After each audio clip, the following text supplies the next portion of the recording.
In this video, we'll be putting in place a security measure that makes our OAuth process much more secure, okay?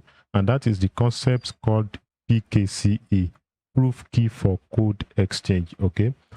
Currently, this is not yet supported by Github, but it is supported by Google, all right? And this is how the whole concept works, okay? So initially, when we are creating our authorization URL that we are going to redirect our user to, the URL that leads our user to the authorization server of our OAuth provider. So when we are generating the URL, we are going to send alongside something that is called code challenge, okay? So that code challenge is an hashed string, okay? On our own side, we are going to create a random string, then we are going to hash that string, okay? So we will send the hashed string, that is the result of the hashing. We are going to send the hashed string and the algorithm that we use to hash that string. So we are going to send it alongside the request that we are sending to the OAuth provider. Okay, so on the OAuth provider side, they are going to hold on to that hashed string and the algorithm that was used to hash the string. Okay, so now when we've gotten the authorization code from the OAuth provider, and now we need to fetch the access token. Whenever I want to send the request to fetch the access token to be able to access the user's details, we are now going to send alongside our request, we are going to be sending the plain string that was initially hashed. So we will send the plain string to the OAuth provider. Now on the OAuth provider side, they are going to hash the plain string using the same algorithm that we provided earlier. So if the result of the newly hashed string, if it matches the hashed string that we sent earlier, then the OAuth provider is going to give us the access token. But if the newly hashed string does not match the hashed string that was sent earlier, then the OAuth provider is going to deny the request. So that's how the whole thing works. All right, so with this in place, the OAuth provider ensures that it was the originator of the request that is requesting for the access token. Okay, so to do that, we are going to be creating the code verifier, which is our proof to show that we are the one that sent the request. So here we are going to be having a variable that we're going to call code verifier. Okay, then we are going to have a function that we are going to use to create it, just like we have with state. Okay, so we are going to call the function create code verifier. Okay, so we're going to invoke that. Now let's create a function down there. All right, so here we're going to have a sync function, a sync. All right, so the name is create code verifier. It's not accepting any parameter. So first off, let's generate a random string that we're going to call code verifier. So we are going to have random bytes. Okay, it's going to be 64 bytes. Now we need to convert it to string. Okay, hexadecimal representation. So after that, we are going to be storing this in the user's browser. So we're going to set it as cookie, set cookie. The name is going to be, so we're going to call it code verifier cookie key. Let's create the constant here. So we're going to have code verifier, and the string is going to be OAuth code verifier. Okay, so we're going to be using that key down here.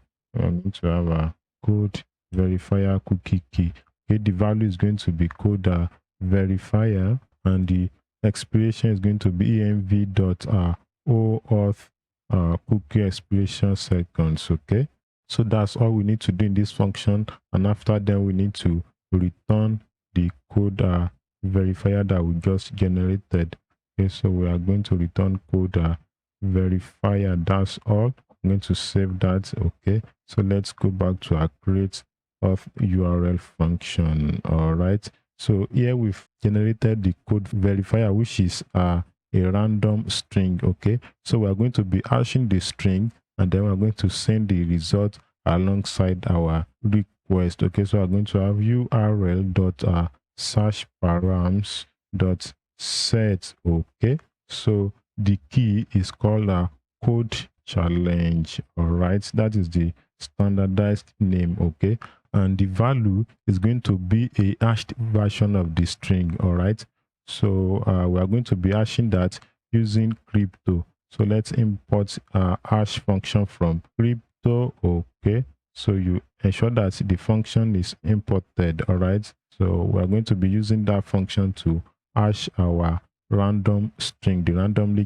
generated string at this point. Okay, so the hash function is expecting some arguments. If you look at it, you can see the first thing is the algorithm. All right, so we are going to be using SHA-256 to hash the string, and the second argument that is expected by this is the data that we want to hash. All right, so that is going to be our code verifier.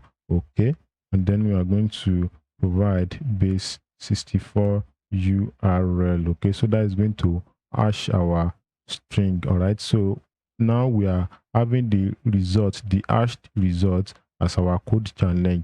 Okay, and we also need to provide the algorithm that we use to hash the string alongside our request, so that whenever we want to fetch our access token, the auth provider can also hash the string using the same algorithm and then compare the result. Okay, so this one is going to be code challenge method underscore method. Okay, and that is going to be S256. Okay, so this is S256, while this one is SHA-256. Okay, so now with this, the OAuth provider, whenever we want to get the access token, the OAuth provider can now use the same algorithm to hash the string. Okay, and then compare the result. Now, whenever we want to get our token, the access token, we need to send alongside the plain string so that the OAuth provider can also hash the plain string on their own end. Okay, so we need to get the string from the user's cookie. Okay, you know, we stored the string in the cookie when we were creating the code verifier. You know, we stored the string in the cookie, so we'll be getting the string from the cookie now whenever I want to fetch the token. What is the function to fetch the token? Okay, so here we have const. I'm going to say code verifier, so equal to we need to get it from the cookie store. So first off, let's create our cookie store here. So we have const cookie store. Okay, it's equal to await, and we have our cookies. We need to invoke that. All right, so here we are going to have cookie store dot get to be dot, not comma, dot get. Okay, I'm going to invoke that. I need to provide my code verifier cookie key. So if it is available, then we extract the value. Okay, now let's check if the code verifier is available. Okay, so I'm going to say if code verifier is not true. If it is not true, then we are just going to throw an error here that code verifier was not found. Okay, we need to pass that alongside our request. So I have code verifier not found. Okay, all right, now we need to pass that along our request to be able to access the token. And it's going to be code underscore verifier. Now that is going to be our code verifier. Okay, so this is all we need to do. All right, as simple as that. When we are generating the auth URL, we created a random string. We stored the string in the user's browser as a cookie. Okay, and then we hash the string.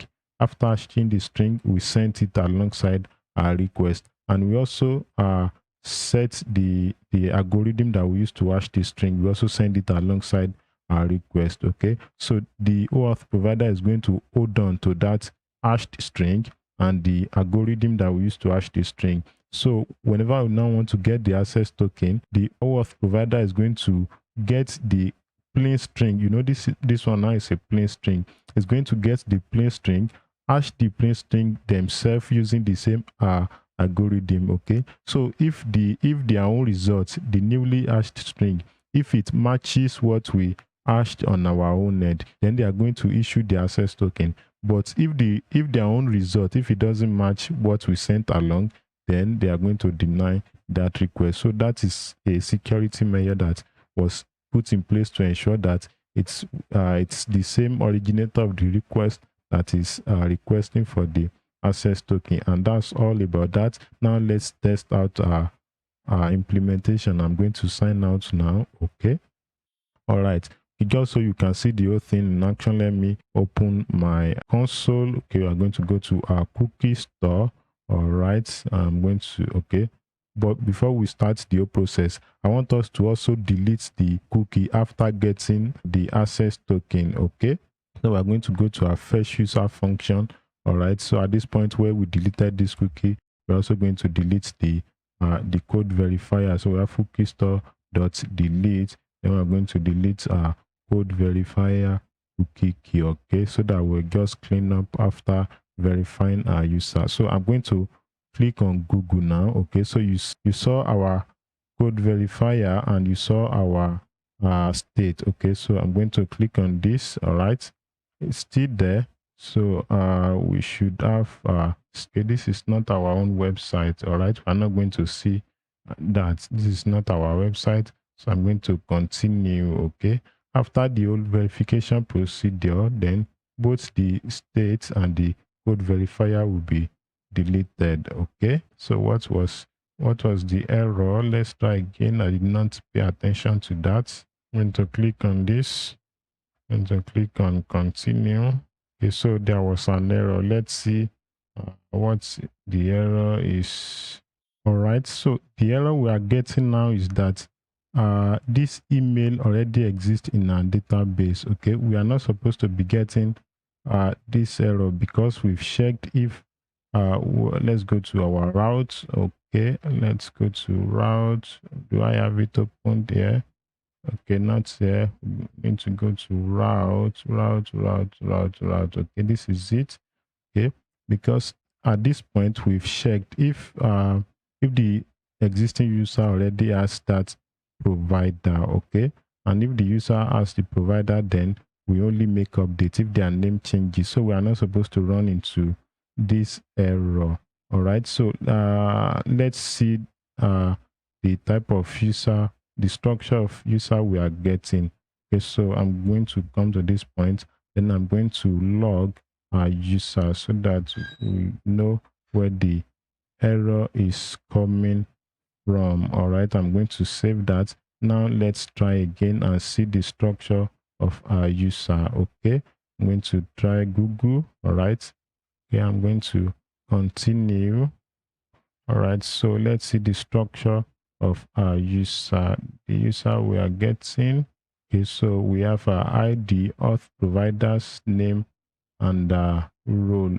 Okay, so we have this array, and then we check at this point if the auth provider's column, if it contains the new provider, which is Google. So ordinarily this is supposed to be true, and if it is true, okay, so this is where the problem is. Okay, this return statement is supposed to be outside of this if block. Okay, you know the code is only going to return if this condition is true, but if it is not true, that means it will not return. That is the source of the bug. All right, so you can see how little bugs can mess up your whole day. So let's try again now we shouldn't run into that error. All right, I'm going to try again. Okay, I'm going to click on this. All right, I'm going to click on this, and now we arrived at our page. Okay, so that's all about this project. With this project, we've learned so much. We've learned about database migration,